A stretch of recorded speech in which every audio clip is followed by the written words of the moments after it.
القرية ইহা এই গ্রামের পথ هذا طريق هذه القرية ইহা এই গ্রামের পথ هذا طريق هذه القرية ইহা এই গ্রামের পথ هذا طريق هذه القرية ইহা এই গ্রামের পথ هذا طريق هذه القرية ইহা এই গ্রামের পথ هذا طريق هذه القرية ইহা এই গ্রামের পথ هذا طريق هذه القرية ইহা এই গ্রামের পথ هذا طريق هذه القرية ইহা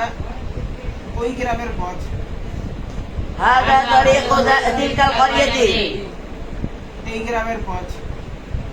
طريق هذه القرية ওই গ্রামের পথ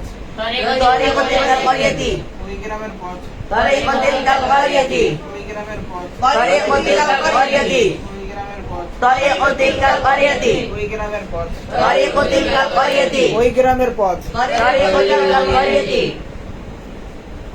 ওই গ্রামের ওই পথ ওই গ্রামের আচ্ছা এই গ্রামের পথ তরিকু হাদিহিল করিয়াতি এই হাদিহি কার দিকে ইশারা করেছে করিয়ার সাথে কার দিকে হাদিহি কার দিকে ইশারা করেছে এখন যখন বলবো যে আচ্ছা হাজি কাটলাম তো গ্রামের পথ আরবি কি طريق القرية গ্রামের পথ طريق القرية গ্রামের পথ طريق القرية গ্রামের পথ طريق القرية গ্রামের পথ طريق القرية দাঁড়ান। গ্রামের পথ طريق القرية গ্রামের পথ طريق القرية গ্রামের পথ طريق القرية গ্রামের পথ طريق القرية এটা বুঝছেন গ্রামের পথ আরবি কি طريق القرية আর যখন বলবে এই গ্রামের পথ তখন طريق هذه القرية তরিকু هذه القرية এখন আরেকটা বিষয় এখন বলবো হইলো গ্রামের এই পথ গ্রামের এই পথ গ্রামের এই পথ এখন এই বলে কাকে ইশারা করলাম طريق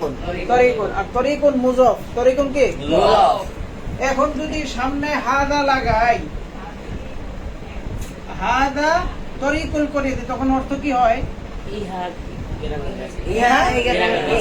ইহা গ্রামের পথ কি হয়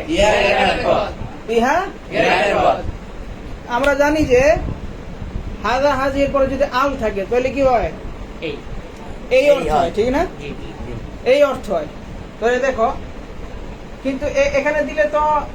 তরিকুনের সাথে তো আল নাই কি নাই আল নাই তো এই জন্য এখানে যদি হাদা লাগাই অর্থ হবে কি ইহা এই অর্থ হবে না এই অর্থ কি হবে না এটা হওয়ানো যাবে না কারণ হাদার পরে যদি আল থাকে তাহলে অর্থ হয় কি এই তাহলে অর্থ হয় কি কিন্তু হাদার পরে কি এখানে আল আছে আল নাই তাহলে এখানে এই অর্থ করা যাবে না তখন এই জন্য হাদা তরিকুল করিয়াতি বললে ইহা এই গ্রামের পথ ইহা এখন গ্রামের এই পথ অর্থাৎ মুজফকে আমি মুজফের দিকে ইশারা করব মুজফের দিকে ইশারা করব সেই ক্ষেত্রে আমাকে বলতে হবে তরিকুল করিয়াতি হাদা তরিকুল করিয়াতি هذا হাদা তরিকুল করিয়াতি هذا তরিকুল করিয়াতি هذا তাহলে গ্রামের এই পথ আরবি কি طريق القرية هذا তরিকুল করিয়াতি হাদা গ্রামের এই পথ মসজিদের এই ইমাম إمام المسجد هذا মসজিদের ওই ইমাম إمام المسجد ذلك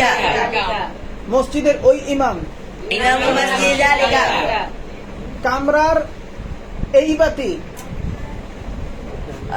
مصباح الغرفة هذه هي هذا হাদা হ্যাঁ